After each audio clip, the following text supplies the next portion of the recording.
My daughter gave me the basement saying, "This or a nursing home."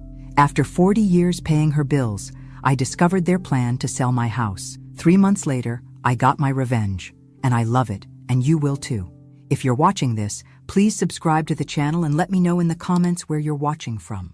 I never thought I'd spend my 62nd birthday moving into a basement. "It's just temporary, Mom," Amanda said, not meeting my eyes as she carried a box of my belongings down the narrow stairs. The smell of mildew wrapped around me like an unwelcome embrace. "Until we figure something out," Richard added, checking his watch impatiently. My son-in-law hadn't bothered to hide his annoyance all morning.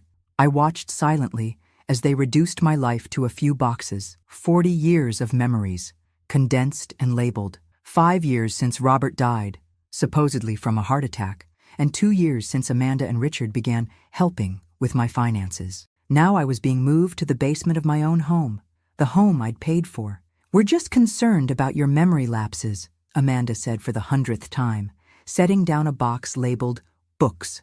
"The stairs to your bedroom are dangerous for someone in your condition." "What condition?" I wanted to scream. I've never missed an appointment, never forgotten a birthday, never failed to recall even the smallest details of my family's lives. But they had repeated it so often. "Your memory isn't what it used to be, Mom. Remember when you forgot to turn off the stove?" That sometimes I caught myself wondering if they were right. "This is more practical," Richard said, his tone suggesting I should be grateful. The nursing home alternative would cost a fortune. The ultimatum had come yesterday. Move to the basement or be sent to Pinecrest, a facility I'd once visited with a library book club. The memory of its medicinal smell and vacant-eyed residents made my stomach turn. "I'll take the basement," I'd whispered, hating how my voice trembled. Now, I sat on the edge of a twin bed that sagged in the middle, surrounded by cardboard boxes and the constant hum of the water heater. Through the small ground-level window, I could see feet passing by on the sidewalk outside. "We'll bring dinner down later," Amanda called as they headed back upstairs. The door closed. A lock clicked. I was alone. Years ago, I'd had the foresight to hide $200 in cash inside a hollowed-out copy of Pride and Prejudice, a book Amanda had always dismissed as boring. After Robert's death, something in my gut told me to be prepared. I'd hidden the emergency money in the basement bookshelf during one of my cleaning sessions, never imagining I'd be living down here myself. With shaking hands, I opened the box labeled personal. Inside were photo albums I'd managed to insist on keeping. I pulled one out and began turning pages. There I was, 30 years younger, working extra shifts at the school library to pay for Amanda's college tuition. Another showed me standing proudly beside the car I'd bought her when she graduated. And there, the day we put a down payment on this house. "For our family's future," Robert had said, his arm around my shoulders. My fingers traced his face in the photograph. What would he think now, seeing me relegated to the basement? Seeing his daughter using my monthly library pension of $2,800 while telling me there was barely enough for groceries. A sudden pain shot through my chest, not heartache, anger, pure molten anger. It rose up so suddenly I gasped. I'd never been an angry person. Patient Margaret, understanding Margaret, always putting others first. Where had that gotten me? I carefully replaced the album and walked to the tiny bathroom attached to my new apartment. In the mirror, a stranger looked back, gray, diminished, uncertain. When had I started hunching my shoulders? When had my voice become so soft? Upstairs, laughter erupted. My birthday hadn't been mentioned once. I straightened my shoulders and met my own eyes in the mirror. "Enough," I whispered, the word hanging in the damp basement air. Enough. The first months of basement life changed me profoundly. The silence became my companion. The darkness, my constant reminder of where I stood in the hierarchy of my own home. I heard Tyler and Jessica, my grandchildren, arguing above me as they prepared for the family Christmas dinner. "It's not right," Jessica's voice carried through the vents. At 16, she had her grandfather's sense of justice. "Grandma should be at the table with us. Mom says she gets confused around too many people," Amanda responded sharply. I closed my eyes, pressing my palm against the cold basement wall. Another lie in the elaborate tapestry they'd woven about my condition. A soft knock interrupted my thoughts. The door wasn't always locked. Amanda and Richard used the lock strategically, usually at night or when they had guests. They'd given Jessica and Tyler limited access to me, allowing them to bring meals or pick up laundry. "Grandma," Jessica whispered, slipping through the door. "I brought you a plate." Her eyes widened as she took in my surroundings, the dehumidifier running constantly, the buckets catching leaks from the ceiling, the small space heater barely warming the damp air. "It's fine, sweetheart," I said, taking the plate. Turkey, cranberry sauce, mashed potatoes, all slightly cold. "Thank you." "They're doing photos now," she said, her voice tight with anger. "Dad said you weren't feeling well enough to join." Another convenient excuse. I hadn't been invited to family gatherings since the move. My old friends from the library had stopped calling after Amanda told them about my early onset dementia. "Did they give you your Christmas present yet?" Jessica asked. I smiled, pointing to a pair of socks on my bed. Used, with the store tag still attached. Jessica's face flushed with shame. "I got you something," she whispered, pulling a small package from her pocket. Inside was a cheap prepaid cell phone. "Hide it. Call me if you need anything." After she left, I sat on my bed, turning the phone over in my hands, the first gift in months that acknowledged I was still a person. Later that night, I developed a cough that rattled deep in my chest. The damp air had been working its way into my lungs for months. By morning, I could barely breathe. Jessica found me when she brought breakfast. Without telling her parents, she called a taxi and pressed $40, her entire month's allowance, into my hand. "Go to the hospital, Grandma, please." 3 days I spent in that hospital bed. 3 days without a single visit from my daughter or son-in-law. Only Jessica called the hospital phone, checking on my progress. Surprisingly, no doctor questioned my living conditions. Amanda had explained away my pneumonia as just her age and promised proper care at home. When I returned, shuffling down the basement stairs with a prescription for pneumonia, I knew immediately something was wrong. My few possessions had been disturbed. The wooden jewelry box that contained my mother's pearls and my grandmother's engagement ring was empty. "I've put your valuables somewhere safe," Amanda informed me when I confronted her, her voice dripping with false concern. "In your confused state, you might lose them." Behind her, Richard scrolled through his phone, showing off pictures of their new boat to a neighbor. "We were worried sick about you, Mom," Amanda continued, though her eyes never left her coffee cup. Wandering off to the hospital without telling anyone, I felt something crack inside me, a dam breaking. "Jessica called the taxi," I said, my voice stronger than it had been in months. "She gave me her allowance." Amanda's face darkened. "Jessica has an overactive imagination, like when she claims you're perfectly coherent. We've had to limit her visits to you." That night, alone in my basement prison, I pulled out Jessica's hidden phone and stared at it. I had no one to call. My world had shrunk to these damp walls and the sporadic kindness of my grandchildren. As if summoned by my thoughts, a soft tap came at my door. Tyler, my 14-year-old grandson, slipped in with a sandwich and a glass of milk. "Don't tell Mom," he whispered, his eyes darting nervously to the door. "Are you okay, Grandma? Really okay?" I looked at this child, suddenly realizing he might be my only ally besides Jessica. "No," I answered honestly, my voice barely audible. "But I think I might be someday." He nodded slowly, understanding more than a child his age should have to. "Maybe I can help," he said. "Look at this," Tyler whispered, pointing at the screen of his laptop. 2 weeks had passed since he'd offered his help. Now my grandson was showing me how to access old financial records I didn't even know existed. We sat huddled in my basement room while Amanda and Richard attended a boat show. "I found where they keep your mail," he explained. "They've been hiding your bank statements." My hands trembled as I stared at the digital record. My monthly pension of $2,800 continued to flow into an account I hadn't seen in 18 months, since Amanda had obtained power of attorney during my pneumonia hospitalization. This was different from the medical power of attorney she'd gotten 5 years ago when Robert was in his accident and I was hospitalized with stress. "See these withdrawals?" Tyler pointed to a series of transactions. "That's the boat payment. And this one? Their country club membership." My life savings, methodically drained. But something else caught my eye. A massive deposit from 5 years ago. "What's this $1.5 million?" I asked, my voice barely a whisper. Tyler typed rapidly, pulling up more documents. "Insurance payment," he said. "Grandpa's life insurance."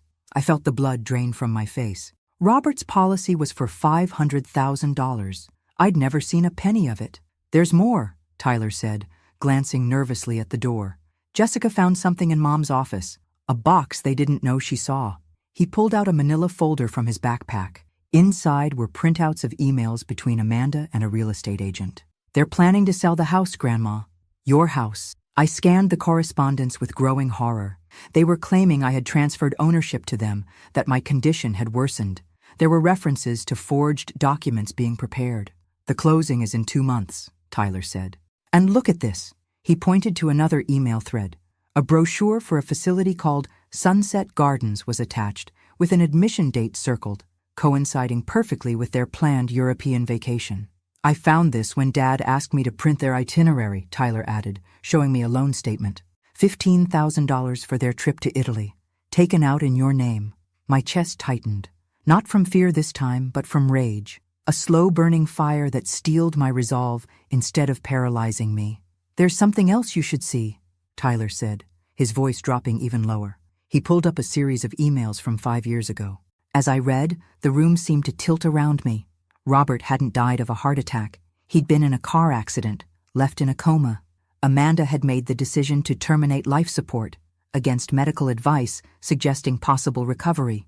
She'd used the medical power of attorney she obtained when I was hospitalized for stress after his accident. Why? I gasped, gripping the edge of the desk. More emails provided the sickening answer. Robert's life insurance policy had a triple indemnity clause for natural death. $1.5 million instead of $500,000 for an accident. Money that had funded their lifestyle, their failed business ventures, their home renovations. They needed it to be a natural death, Tyler said, his young face grave beyond his years. I closed my eyes, feeling the weight of this betrayal crushing my chest. Not just financial abuse, my husband, my Robert, given no chance to fight, to recover. Grandma? Tyler looked worried. Are you okay? I opened my eyes, seeing not just the documents before me, but years of manipulation, the gradual isolation, the repeated suggestions of my mental decline, the careful construction of a narrative where I was incompetent, burdensome. No, I said quietly. I'm not okay, but I will be. I reached for Jessica's hidden phone. Tyler, is there anyone you think might help us? Anyone your parents wouldn't suspect? He thought for a moment. My computer teacher, Mr. Davidson. He's retired now, but he was friends with you and Grandpa, right? Before Mom told everyone you were sick? Walter Davidson. Of course, my old friend from community college days, who'd become the school's computer teacher after retiring as an accountant. Amanda had dismissed him as one of Mom's boring friends years ago. Can you get me his number without anyone knowing? Tyler nodded, determination replacing fear on his young face. We need to be careful, I warned. Your mother can't know what we're doing. It could be dangerous. For who? Tyler asked. I met his eyes steadily. For all of us, but mostly for them. The kitchen smelled of Sunday pot roast as I wiped down the countertops. This was my designated chore, cleaning up after meals I wasn't invited to join. The small privileges of leaving my basement quarters were carefully controlled by Amanda and Richard. I heard voices from the dining room, Amanda and Jessica in a heated discussion. Can't just ship her off to some facility. Jessica's voice was strained. Lower your voice, Amanda hissed. Grandma has reached a point where she can't make decisions for herself anymore. Sometimes we have to make difficult choices to protect the elderly. I froze, sponge in hand, listening intently. But she seems fine whenever I talk to her, Jessica insisted. That's called showboating. Amanda sighed dramatically. It's common with dementia patients. They can pull themselves together for short interactions, then fall apart when alone. My jaw clenched. Another lie. Another psychological manipulation designed to gaslight not just me, but my grandchildren as well. So why are we selling her house? Jessica demanded. She loves this place. Richard's voice joined the conversation. It's not her house anymore, Jess. It's our house. Your grandmother signed it over to us last year. A blatant lie. I had signed no such document. And what about that nursing home brochure I saw? Jessica pressed. Sunset Gardens is a wonderful facility. Amanda's voice took on a rehearsed quality. The money from the house sale will help us open that day spa we've been dreaming about. Wouldn't you like to have your own room at the spa? You could help out on weekends. I gripped the counter to steady myself. They were bribing my granddaughter with promises while planning to discard me. What about Grandma? Jessica's voice broke. She'll be all alone.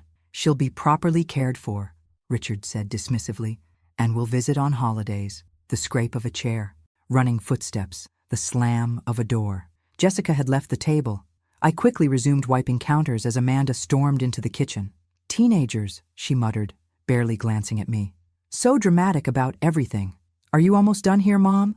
Richard and I have plans to review for his consulting business. Richard had started a financial consulting practice 6 months ago after his previous business venture failed. Amanda worked as the marketing director for a local spa chain, the very industry she hoped to enter herself with the money from selling my house. Almost, I murmured, keeping my eyes down, my posture submissive, playing the role they expected. That night, a folded paper slipped under my door. Tyler's handwriting. Found this in Dad's printer tray. It was a confirmation printout from Sunset Gardens, a bare-bones elder care facility with countless violations according to the fine print at the bottom. My admission date was scheduled for July 12th, the day after Amanda and Richard's European trip began. Attached was a loan statement showing $15,000 borrowed in my name for medical expenses, my name forged on the dotted line. I sat on my bed, staring at these papers that represented the final phase of my children's betrayal. Tomorrow, Walter Davidson was coming to visit, while Amanda and Richard were at work, the first outside contact I'd had in months. Tyler had arranged it, using the excuse of computer tutoring. I reached for the phone Jessica had given me and dialed the number Tyler had provided. "Walter, it's Margaret Sullivan," I whispered when he answered. "Yes, Robert's wife. I need your help. It's about Amanda and Richard, and what they did to Robert." A pause. "What do you mean, what they did to Robert? I thought he had a heart attack." "So did I replied, my voice steadying with each word. "Until yesterday." After I hung up, I sat in the darkness of my basement room, listening to the house creak above me. For the first time in years, I didn't feel helpless. I felt something far more dangerous. I felt purposeful. A soft knock at my door. Jessica slipped in, sliding the simple latch that Amanda and Richard used to control my movements. Locked at night and when they had visitors, but accessible to the children for delivering meals and necessities. "I heard what they said at dinner," she whispered. "About sending you away, about the spa. I'm so sorry, Grandma." I took her hands in mine. "Don't be sorry. Be ready." "For what?" she asked.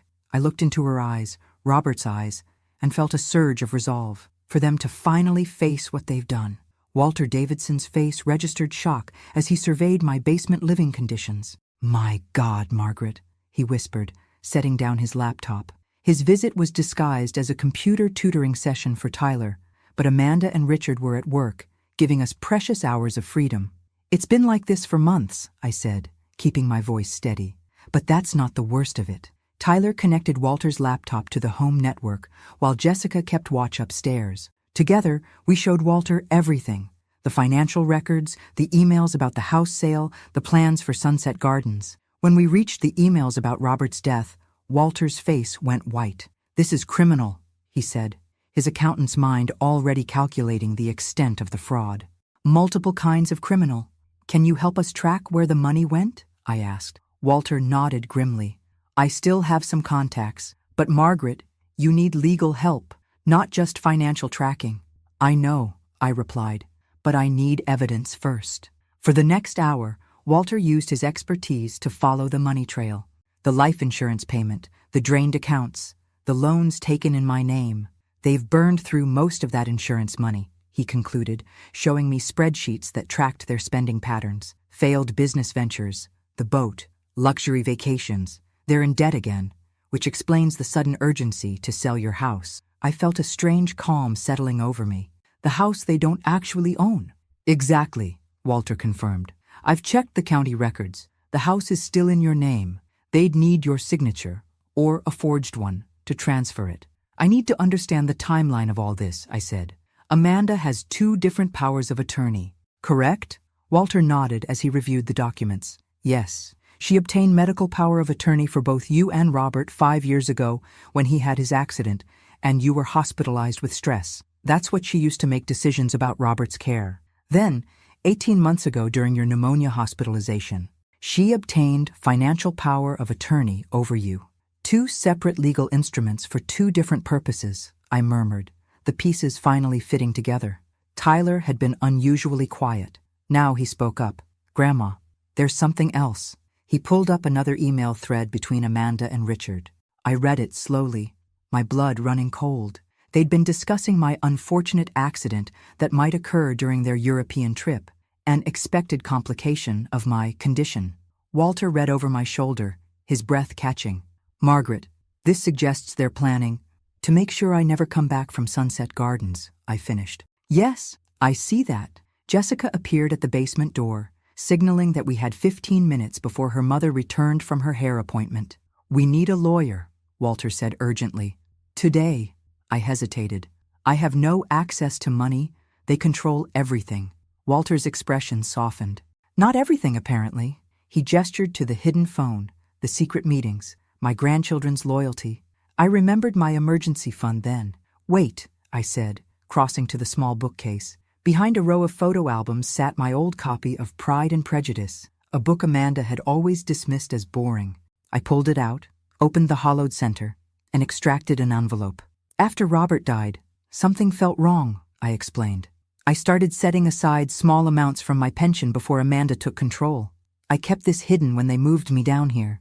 Inside was $3,200 in cash, my secret safety net that I'd built up gradually after Robert's death." Sensing something wasn't right. "Will this be enough to start?" I asked. Walter nodded. "I know someone, Diane Reynolds. She specializes in elder law. She'll work with us on the payments once we get your accounts unfrozen." As Walter prepared to leave, I held his arm. "Thank you for believing me." He looked at me intently. "Margaret, I've known you for 30 years. When Amanda started telling everyone about your condition, it never sat right. But I didn't investigate. I didn't check on you." His voice broke slightly. "I won't make that mistake again." After he left, I sat with Tyler and Jessica, planning our next steps. We needed to move carefully, document everything, build an irrefutable case. "They'll be suspicious if we change our behavior," I warned my grandchildren. "We need to act normal." "I hate pretending they're not monsters," Jessica said fiercely. I took her hand. "Not monsters, just desperate, selfish people who've lost their way, and who won't see consequences coming until it's too late." Tyler looked troubled. "What if they find out what we're doing? They could send you away sooner." I thought about the emails suggesting something more permanent than Sunset Gardens, about Robert, whose chance at recovery had been sacrificed for money. "Then we make sure they don't find out," I said firmly. "And we work quickly." Later that night, alone in my basement room, I found myself staring at old photographs. My hand traced Robert's face in our wedding picture. "I'll make this right," I whispered to his image. "For both of us. You need to sit up straighter." "Mrs. Sullivan," Diane Reynolds instructed, adjusting my posture. "Speak clearly. Make eye contact. The judge needs to see you're competent." 3 weeks had passed since Walter introduced me to Diane, a sharp-eyed attorney specializing in elder abuse cases. We were in her office, preparing for the emergency hearing to freeze my accounts and revoke Amanda's power of attorney. "They've spent 2 years convincing everyone I'm in mental decline," I reminded her, falling back into my habitual hunched posture. "It's become instinctive to appear as they expect. And that's exactly what we're fighting," Diane replied firmly. "Show me the real Margaret Sullivan." I straightened my spine, raised my chin, and met her gaze directly. The one who raised an ungrateful daughter and put her through college. The one who survived being gaslit and isolated. The one who's done letting people take advantage of her kindness. Diane smiled. "Perfect. Hold on to that energy." Walter entered with a thick folder. "I've completed the financial analysis. They've embezzled approximately $1.67 million from Margaret over 5 years, including the insurance money and monthly pension." He shook his head grimly. "And I've found evidence of similar patterns in Richard's consulting business. He's skimming from clients." "We need to move quickly," Diane said. "The house sale is scheduled for 6 weeks from now." My heart raced. 6 weeks to undo years of manipulation and theft. "What about Robert's medical records?" I asked. "The email suggests the doctors thought he might recover." Diane's expression tightened. "I'm working on that. Amanda used medical power of attorney to make those decisions. Proving malicious intent is difficult, but not impossible," Walter added, squeezing my hand reassuringly. That evening, Amanda seemed agitated as she dropped off my dinner tray. "We'll need you to sign some papers next week," she said casually. Just routine updates to your care directives. I kept my eyes down, playing the role. What kind of updates? Nothing important, she waved dismissively. Just transfer of property agreements that should have been done earlier, given your condition. My pulse quickened, but I maintained my facade of docility. Of course, dear.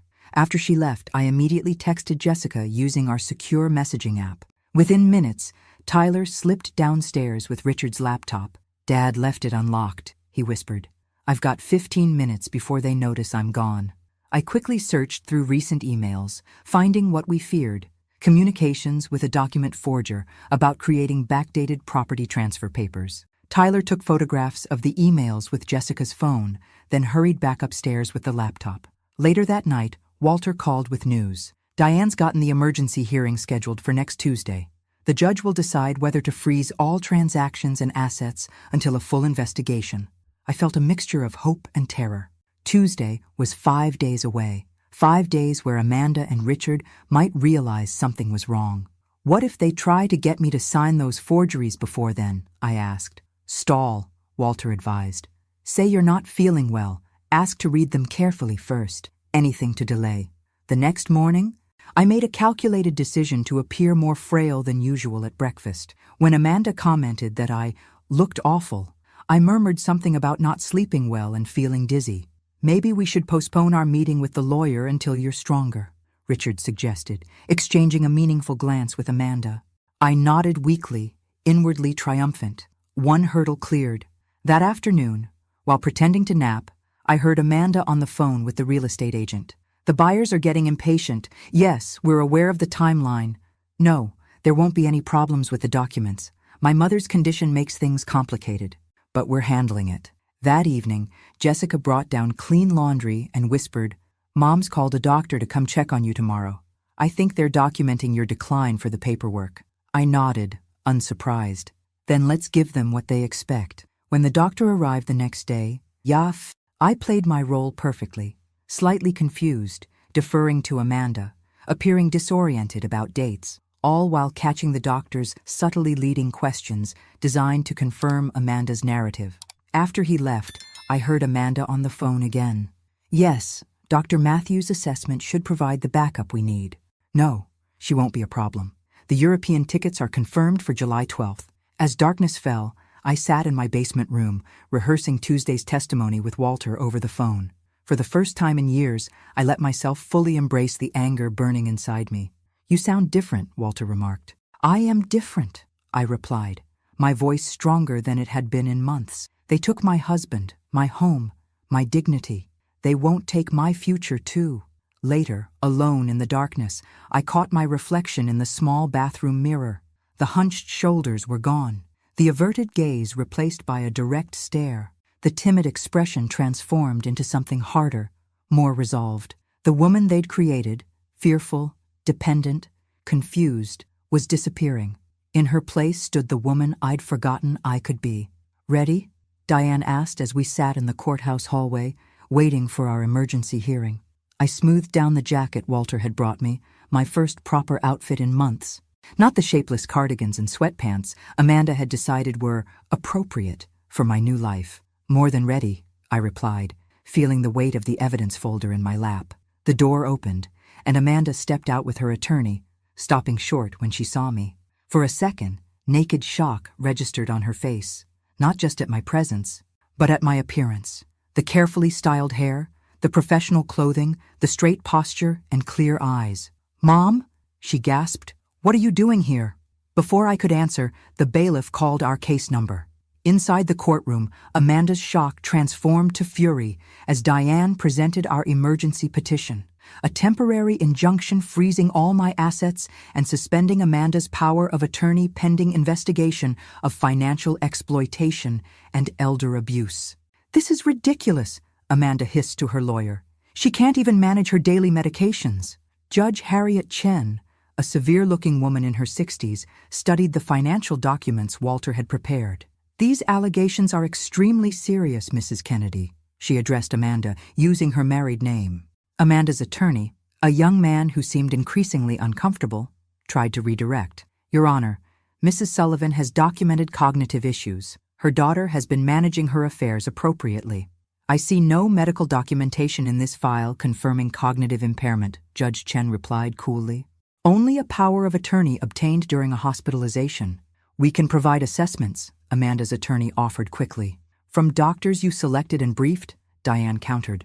We request independent evaluation, Your Honor. Judge Chen studied me carefully. Mrs. Sullivan, do you understand these proceedings? I met her gaze steadily. Completely, Your Honor. I understand that my daughter and son-in-law have systematically isolated me, convinced my friends and community that I'm mentally incompetent, diverted my pension, controlled my movements, and are now attempting to sell my home without my consent while planning to place me in a substandard care facility. The courtroom fell silent. I continued, my voice gaining strength. I also understand they've done this after potentially making medical decisions for my late husband that may have prioritized insurance payouts over his chance of recovery. Amanda half rose from her seat. That's a lie. You're confused, Mom. You don't know what you're saying. Order, Judge Chen snapped, then turned back to me. Mrs. Sullivan, these are grave accusations. Do you have evidence beyond the financial records? Yes, Your Honor, Diane replied, presenting copies of the emails Tyler had discovered about Robert's treatment, the house sale, and the arrangements for me at Sunset Gardens. As the judge reviewed them, Amanda's face drained of color. Her attorney whispered urgently in her ear. After what seemed like an eternity, Judge Chen looked up. I'm granting the emergency petition. All assets are frozen pending full investigation. Power of attorney is temporarily revoked. She leveled a stern gaze at Amanda. And I'm issuing a protective order. Mrs. Sullivan is not to be removed from her residence, and Mrs. Kennedy is to have no financial dealings concerning her mother's property. Where is she supposed to live then? Amanda snapped. She needs supervision. In her home, the judge replied firmly. The home that remains legally in her name. If supervision is medically necessary, it will be arranged through adult protective services, not family members with clear conflicts of interest. Outside the courtroom, Amanda confronted me, her voice low and venomous. What have you done? After everything we've done for you? I met her gaze, no longer cowering. Everything you've done to me, you mean? You'll regret this, she hissed. Richard and I were protecting you from yourself. No more lies, Amanda, I replied quietly. It's over. That evening, Walter helped me move out of the basement and back into my proper bedroom. Amanda and Richard, furious but powerless under the court order, retreated to their part of the house. As I unpacked my few belongings, Jessica slipped in with a small box. I found these in Mom's jewelry drawer, she whispered, opening it to reveal my grandmother's engagement ring and my mother's pearls. I thought you should have them back. I hugged her tightly, overcome with gratitude for this brave young woman who'd refused to accept the narrative her parents had constructed. Later, I stood alone in my bedroom, my real bedroom, looking out at the garden Robert and I had planted together. The rose bushes needed pruning.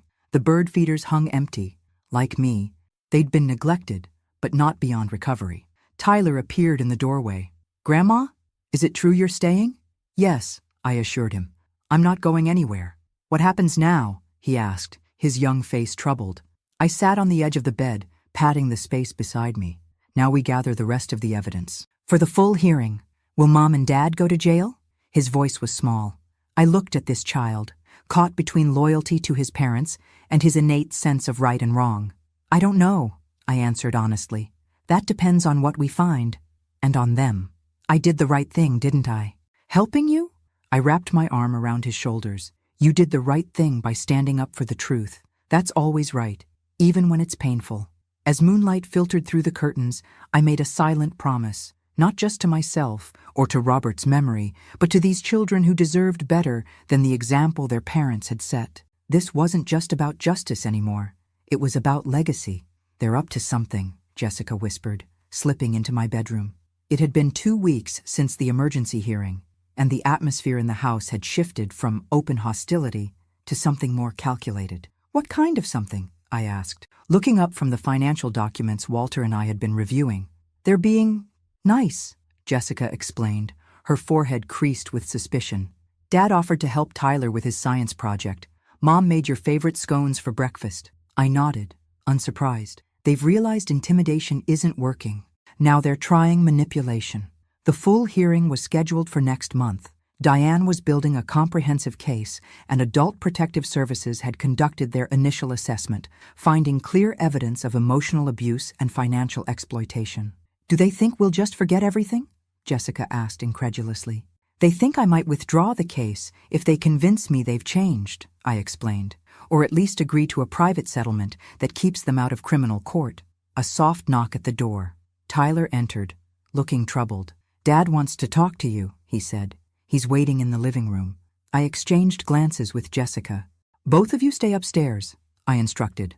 "I'll handle this." Richard was standing by the fireplace, examining the family photos on the mantel, photos that had been restored to their proper places after being hidden away during my basement exile. "Margaret," he greeted me with forced warmth. "You're looking well." "What do you want, Richard?" I asked, remaining standing despite his gesture toward the sofa. His smile faltered slightly. "I was hoping we could talk, clear the air." "About what specifically? The forged loan documents? The life insurance money? The plans to sell my house? Or perhaps about Robert's medical care?" Richard's expression hardened momentarily before he recovered his composure. "Look, things got out of hand. We made mistakes. But we're family. Family doesn't exploit family," I replied evenly. He sighed dramatically. "Amanda's devastated by all this. She only wanted what was best for everyone." "Including planning my accident during your European vacation?" Richard blanched. "That was a misunderstanding. Poor choice of words in those emails." "I think the judge will disagree," I said coldly. He changed tactics. "Margaret, court cases are expensive, messy. Do you really want to put the kids through that? Have them testify against their own parents? A low blow, trying to use my love for my grandchildren as leverage." "The children have already seen enough," I replied. "They've watched their parents lie, steal, and abuse their grandmother. What lessons do you think that's teaching them?" Richard's pleasant facade cracked. "Those kids wouldn't have anything if not for us. The private schools, the vacations, the opportunities, all provided with that money." "My money," I corrected. "Robert's life insurance, our home." "You weren't using it," he snapped, then immediately regretted his outburst. I stared at him, finally seeing the full extent of his entitlement. "So that justified taking it? Is that your defense, Richard? She wasn't using her money, so we took it?" He ran a hand through his hair in frustration. "What do you want? To see Amanda in prison? Your own daughter?" "I want justice," I replied simply. "For Robert, for myself. We can make a deal," he offered, lowering his voice. "We'll pay everything back, sign the house over to you officially, give you full independence." I almost laughed. "You can't pay back what you don't have. Walter's analysis shows you've burned through most of that money. And the house is already mine." It always was. Richard's desperation became palpable. "Think about it, Margaret. Family reputation, the scandal. Is that what Robert would have wanted?" At the mention of my husband's name, something inside me snapped. "Don't you dare speak his name," I said, my voice deadly quiet. "Not after what you did to him." Richard took a step back, genuinely startled by my transformation. This wasn't the meek, confused woman they'd cultivated. "Your consulting business isn't doing any better than your last venture, is it?" I asked, remembering Walter's research. "That's why you're still skimming from clients, using the same techniques you practiced on me." His eyes widened fractionally, confirmation that Walter's findings were accurate. Richard had moved from embezzling from me to defrauding his clients, a pattern of financial misconduct that spanned years. "The hearing proceeds as scheduled," I continued. "Now, unless you have something productive to add, I believe we're done here." As if on cue, the doorbell rang. Richard froze, his eyes darting to the entrance. "That would be Susan Barnes from the Chronicle," I informed him with a small smile. "We're doing an interview about elder financial abuse. Would you like to contribute your perspective?" Richard's face contorted with rage. "You vindictive old—" "Careful," I interrupted. "Jessica is at the top of the stairs. Tyler is probably recording this conversation. Choose your next words wisely." He stormed out the back door as I went to greet Susan, a former colleague from the library who'd been shocked to learn the truth about my situation. Later, as Susan and I finished our interview in the garden, she asked a final question. "After everything they've done, could you ever forgive them?"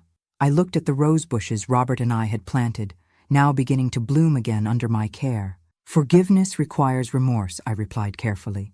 "I haven't seen that yet, but I have seen something else." "What's that?" Susan asked. My own strength, I answered.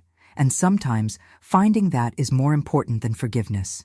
The house hummed with tense energy. 1 week until the hearing, and Amanda and Richard had shifted strategies again, this time attempting to intimidate witnesses. Walter says they showed up at his house last night, Jessica reported, slipping into my room with her phone. They tried to convince him he was remembering things wrong about their financial requests over the years. I shook my head, unsurprised but disappointed. Did it work? Jessica grinned. He recorded the entire conversation. Diane says it's more evidence of witness tampering. A small victory, but concerning nonetheless. Amanda and Richard were growing desperate as the hearing approached. The protective order prevented them from directly threatening me, but they were finding other targets. They called my computer teacher too, Tyler added, entering with a sandwich he'd made for me. Trying to discredit your mental state, but Ms. Garcia shut them down. She said you were always the most organized library volunteer they had. I smiled gratefully at my grandchildren, these unexpected allies who'd grown so much through this ordeal. At 16 and 14, they'd shown more integrity than their parents. Diane arrived that afternoon for our final preparation session. Her expression was grim as she set her briefcase on the dining room table. The opposition has filed a last-minute psychiatric evaluation claiming you show signs of paranoid ideation, she informed me. They're requesting the case be dismissed. Let me guess, I replied. Dr. Matthews? The same doctor who visited right before the emergency hearing? Diane nodded. Fortunately, our independent evaluation from Dr. Patel directly contradicts his findings, but it shows they're pulling out all stops. What else should we expect? I asked. They'll attack your relationship with the children, Diane said bluntly. Claim you've manipulated them against their parents. Jessica, listening from the doorway, stepped forward. We can submit our recordings, show how they were the ones manipulating everyone. Diane hesitated. That's complicated. You're minors, and recording conversations without consent is legally problematic in this state. So they get away with it? Tyler asked, his voice cracking with frustration. No, Diane assured him. We have enough documentation without crossing legal lines. The financial evidence alone is damning. After Diane left, I found myself alone in the garden, contemplating the rose bushes Robert and I had planted for our 20th anniversary. They were blooming again after years of neglect, a small symbol of resilience that brought me comfort. Mom? Amanda stood at the garden gate, her expression carefully neutral. This was our first direct conversation in weeks, as she'd been avoiding me since the emergency hearing. May I join you? She asked with artificial politeness. I nodded, curious about this new approach. She sat beside me on the garden bench, smoothing her expensive skirt. Beautiful roses, she commented. Dad always did have a green thumb. I'm the one who planted these, I corrected quietly. Your father built the trellis. Something flickered across her face. Annoyance at the correction, quickly masked. Of course, my mistake. Silence stretched between us. Finally, she spoke again. Mom, this has all gotten out of hand. We never meant things to go this far. I waited, saying nothing, giving her space to continue digging her own rhetorical grave. The misunderstandings, the financial confusion, it all spiraled, she continued. But we're family. Surely there's a better way to resolve this than courts and public humiliation. What would you suggest? I asked neutrally. She brightened, sensing an opening. We drop all this legal nonsense. Start fresh. Richard and I will move out, give you your space. We'll work out a repayment plan for any funds that were misallocated. And the criminal implications? I pressed. The falsified documents? Robert's medical decisions? Her face hardened slightly. Those were terrible misunderstandings. Bringing them into public view helps no one. It might help prevent other families from experiencing what I did, I countered. Mom, she leaned forward, her voice dropping. Think of Jessica and Tyler. Do you really want them to see their parents dragged through court? Possibly facing jail time? I studied my daughter's face, the face I'd once looked upon with unqualified love. When had she become this person? Was it Richard's influence? Something in her upbringing? Or a fundamental character flaw I'd failed to recognize? Amanda, I said finally, I've had a lot of time to think, especially during those months in the basement. Do you know what I've concluded? She waited expectantly. That I've been making excuses for your behavior since you were a teenager, always finding reasons, explanations, justifications, always believing you'd grow out of your self-centeredness. Her expression darkened. That's not fair. What's not fair, I continued steadily, is manipulating an elderly parent, isolating them, gaslighting them into believing they're incompetent, planning to abandon them in a substandard facility while stealing their home. We were trying to protect you, she snapped, the facade cracking. From what, Amanda? From my own money? From my independence? From the truth about how Robert died? She stood abruptly. This was a mistake. You're clearly still confused and vindictive. I remained seated, looking up at her calmly. The hearing is next week. I'll see you there. As she stormed away, I noticed Jessica standing at her bedroom window, watching the entire interaction. She gave me a small thumbs up. That evening, Tyler showed me something on his laptop. A private messaging conversation between Richard and their real estate agent, dated that morning. We need to expedite this sale, whatever it takes, Richard had written. We're facing significant legal expenses. The European trip is off, but we need exit capital. How quickly can we close if we drop the price by 15%? They were still trying to sell my house, despite the court order, still scrambling for escape funds. I looked at Tyler's worried face. It's okay, I assured him. They can't sell what they don't own, but they're still trying, he said. They're never going to stop, are they? I thought about Amanda's visit to the garden, the transparent manipulation, the complete lack of genuine remorse. No, I answered truthfully. I don't think they will, not until they're forced to. The courtroom was more crowded than I expected. Susan's article in the Chronicle about elder financial abuse had drawn attention to the case, and several advocacy organizations had sent representatives. Amanda and Richard sat with their attorney, a more seasoned lawyer than the young man from the emergency hearing. They'd upgraded their legal representation, it seemed. Ready? Diane asked, squeezing my hand as the bailiff called our case. I nodded, surveying the room. Walter sat directly behind me, his presence reassuring. Jessica and Tyler were absent. Diane and I had agreed they shouldn't have to testify unless absolutely necessary, but their depositions were in our evidence folder. Judge Chen entered, and the proceedings began. Diane presented our case methodically, building a devastating narrative of financial exploitation, psychological manipulation, and medical malfeasance. Walter testified about the financial analysis, tracing the path of Robert's life insurance money through Amanda and Richard's accounts, luxury purchases, failed business ventures, and the boat they could no longer afford payments on. Dr. Patel presented his independent psychological evaluation, confirming I showed no signs of cognitive impairment or dementia, directly contradicting the assessment Amanda had engineered. Throughout it all, I watched my daughter's face. No remorse, only calculation as she whispered urgently to her attorney. When it was my turn to testify, I approached the stand with steady steps. Gone was the hunched posture, the uncertain gaze. I was dressed in a blue suit Walter had helped me purchase. Professional, dignified, a visual rejection of the confused elderly mother narrative Amanda had constructed. Mrs. Sullivan, Diane began, please describe when you first noticed changes in your living situation after your husband's death. For the next 30 minutes, I detailed the gradual isolation, the systematic undermining of my confidence, the incremental restrictions on my movements and finances. And when did you move to the basement? Diane asked. December 12th of last year, I replied. My 62nd birthday. A murmur ran through the courtroom.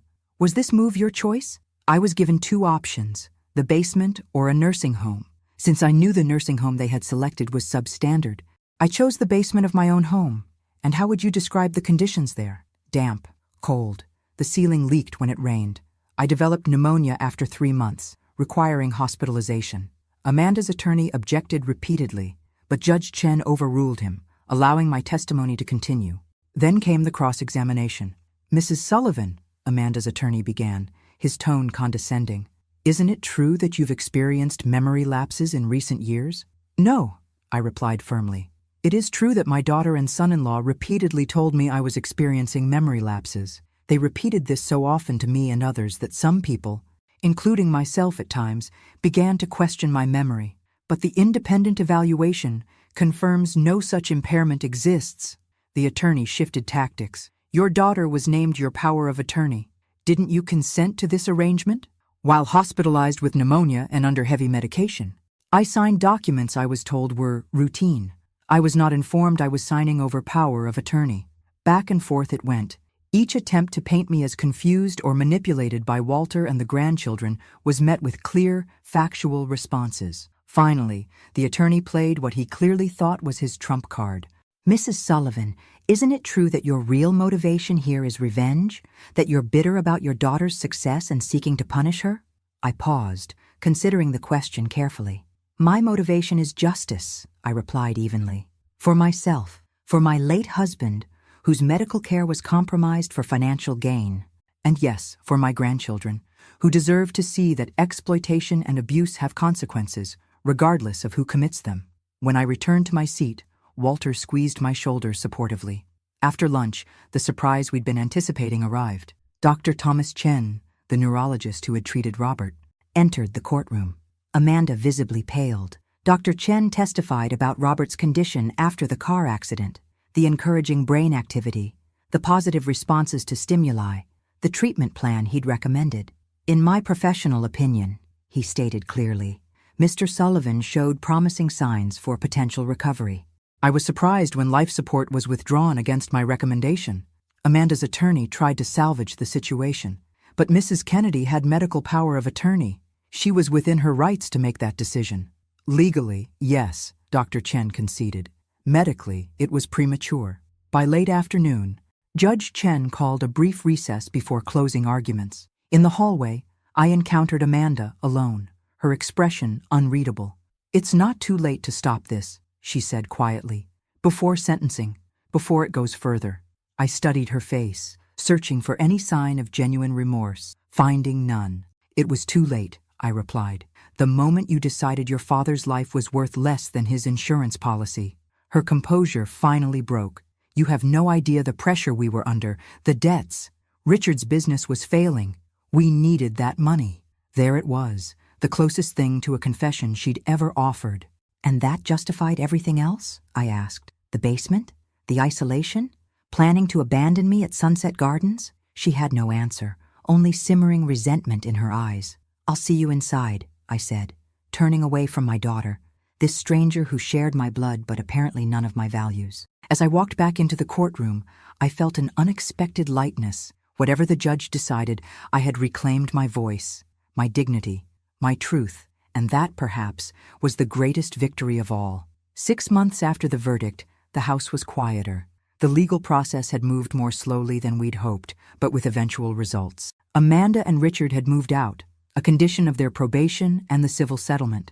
In a plea bargain that considered the complex legal issues, they'd avoided jail time by agreeing to full financial restitution, 500 hours of community service, and mandatory counseling. The criminal charges related to Robert's death had been harder to prove, resulting in a separate ongoing investigation rather than immediate charges. The medical decisions, while ethically questionable, had been made with legal power of attorney, complicating prosecution. Now I sat in my garden, enjoying the spring sunshine, when Walter arrived with lunch, a picnic basket, and a bottle of iced tea. "The roses look beautiful," he commented, setting up our meal on the patio table. "You've brought the whole garden back to life." It was true. The hydrangeas were blooming again. The bird feeders attracted finches and chickadees. The vegetable patch Jessica had helped me plant was yielding early spring lettuce and herbs. "Any word from Amanda?" Walter asked carefully as we ate. I shook my head. "Not directly. Her therapist called yesterday. Apparently, part of Amanda's treatment is making amends, but the therapist wanted to check if I was open to communication before proceeding." "And are you?" I sighed, looking out at the garden Robert and I had created together. "I honestly don't know. Part of me says absolutely not. Part of me remembers she's still my daughter." Walter covered my hand with his. In the months since the trial, our friendship had deepened into something more. A tender companionship neither of us had expected, but both welcomed. "There's no rush to decide," he reminded me. "The boundaries you've set are healthy. She needs to respect them." The doorbell rang, interrupting our lunch. Tyler appeared at the patio door. "Grandma, Mom's here." My heart raced. I didn't agree to see her yet. "I know," Tyler said. "I told her that, but she insisted. She said she just wants to give you something. She promised not to stay if you don't want her to." I exchanged glances with Walter, who nodded supportively. "I'll be right here." In the living room, Amanda stood awkwardly, holding a small package. She looked different, thinner, less polished, wearing simple jeans and a sweater instead of her usual designer outfits. "Mom," she said quietly, "thank you for seeing me." "I haven't agreed to a conversation yet," I replied, maintaining my distance. "Tyler said you have something to give me?" She nodded, extending the package. "I found this in storage. I thought you should have it back." I unwrapped the package slowly. Inside was Robert's watch, the vintage Omega his father had given him, missing since his death. "I took it," Amanda admitted, her voice barely audible. "After the funeral. I was so angry at him for leaving us, for getting in that accident. It was childish and wrong." I held the watch, running my thumb across its worn face. "Robert had worn it every day of our marriage. I'm in therapy now," she continued when I didn't respond. "Twice weekly. Richard and I are separated. The divorce papers are filed." I looked up, surprised by this news. "The therapist is helping me understand why I did what I did." She twisted her hands nervously. "It's not an excuse. Nothing excuses what happened to you. What we did to Dad." "No," I agreed quietly. "Nothing does." "I've been diagnosed with narcissistic tendencies," she continued. "Stemming from childhood insecurities, my therapist thinks. I was always jealous of your relationship with Dad. How close you two were. I felt excluded." I thought back to Amanda's teenage years, her rebellion, her distance, her apparent resentment of family time. Had I missed something essential? Had Robert and I inadvertently created patterns that contributed to this damaged adult? "Again, not an excuse," Amanda added quickly. "Just context I'm working through." Silence stretched between us. Finally I spoke. "Thank you for returning the watch." She nodded, turning to leave, then paused. "The restitution payments will continue as ordered. I've taken a job at the community college, administrative assistant. It's a fraction of what I was making at the spa chain, but it's honest work." So that's what she'd been doing all these years, marketing director at a spa chain, the very industry she hoped to enter herself, using my money. The puzzle piece finally fit. "And Richard?" I couldn't help asking. "Last I heard, he's facing securities fraud charges from his consulting work." "We don't speak anymore." She hesitated. "Jessica and Tyler are welcome to visit him if they choose. They haven't wanted to." "That's their decision," I replied. "They're old enough to make those choices." Another awkward silence. Amanda reached for the door handle. "I don't expect forgiveness," she said suddenly. "I wouldn't forgive me either, but I am sorry, Mom. Truly sorry. For everything." For the first time, I detected something genuine in her voice, a crack in the facade, a glimpse of authentic remorse. "I believe you're sorry now," I said carefully, "but trust has to be earned back through consistent actions, not just words or momentary regret." She nodded, accepting this boundary. "May I write to you as part of my therapy process?" "You don't have to respond." I considered this request. "You may write.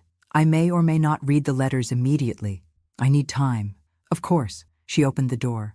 "Thank you for seeing me today." "It's more than I deserved." After she left, I returned to the garden where Walter waited patiently. I showed him Robert's watch, explaining Amanda's unexpected visit. "What are you thinking?" he asked gently. I gazed at the garden, at the home I'd reclaimed, at this kind man who'd helped me recover my stolen life. "I'm thinking that forgiveness and reconciliation are different things," I replied slowly. "I may eventually find a way to forgive, for my own peace, not hers. But reconciliation requires much more than a single apology or moment of clarity." "That sounds wise," Walter said, "and entirely your decision to make, on your own timeline." As the afternoon sunlight filtered through the trees, I felt a complex mix of emotions: grief for all that had been lost, gratitude for what had been saved, and a cautious, fragile hope that perhaps, someday, healing might be possible for all involved. But for now, boundaries remained necessary, trust remained broken, and my focus remained firmly on rebuilding my life, one day, one choice, one reclaimed decision at a time. My 63rd birthday dawned bright and clear. 1 year since that fateful day when Amanda and Richard moved me to the basement, the day that ultimately set in motion my reclamation of everything they'd tried to take from me. As I prepared for the small gathering Walter had organized, I caught my reflection in the bedroom mirror. The woman staring back bore little resemblance to the hunched, fearful person who had moved into the basement 1 year ago. My hair, once deliberately left gray and unkempt to match their narrative of my decline, was now stylishly cut and returned to its natural silver. My posture was straight, my gaze direct. The shapeless clothes had been replaced with outfits that reflected my personality rather than their perception. "Grandma, they're starting to arrive," Jessica called up the stairs. Downstairs, the living room had been transformed with birthday decorations. Walter greeted guests while Tyler arranged gifts on the coffee table. My home, truly mine again, hummed with warmth and conversation. Susan Barnes from the Chronicle was there, along with 3 former colleagues from the library. Diane Reynolds arrived with her wife, carrying a potted orchid. Even Dr. Patel had accepted the invitation, curious to see how his former patient was thriving. "The house looks beautiful, Margaret," Walter said, bringing me a glass of champagne. "So do you." I smiled, surveying the transformation. After Amanda and Richard moved out, Walter had helped me redecorate.